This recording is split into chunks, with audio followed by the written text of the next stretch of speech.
শয়তান হযরত মুসা আলাইহিস সালামকে বলল, আপনি যেহেতু আমার ব্যাপারে আল্লাহর কাছে সুপারিশ করে আমার প্রতি দয়া করেছেন, তাই আমি ৩টি বিষয়ের ব্যাপারে আপনাকে সতর্ক করতে বলছি, যেসব অবস্থায় আমি মানুষের সঙ্গে সবচেয়ে বেশি ধোঁকা দিয়ে থাকি। যে ৩ সময় শয়তান মানুষকে বেশি ধোঁকা দেয়।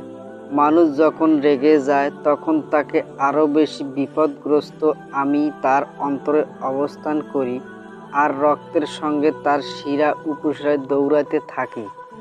মুজাহিদ যখন জেহাদের ময়দানে উপস্থিত হয় কিংবা যুদ্ধ করে, তখন আমি তার অন্তরে স্ত্রী, সন্তান ও সম্পদের আকর্ষণ বাড়াতে থাকি, যাতে সে স্ত্রী, সন্তান ও সম্পদের আকর্ষণে জিহাদ থেকে পলায়ন করে। মানুষ যখন গায়রে মাহরাম নারীর সঙ্গে একাকী থাকে, তখন আমি তাদের উভয়ের সঙ্গে অবস্থান করে তাদের একের প্রতি অপরকে ঝুঁকিয়ে দেওয়ার সর্বাত্মক চেষ্টা করি, যতক্ষণ না তারা অসৎ কাজে জড়িয়ে না পড়ে।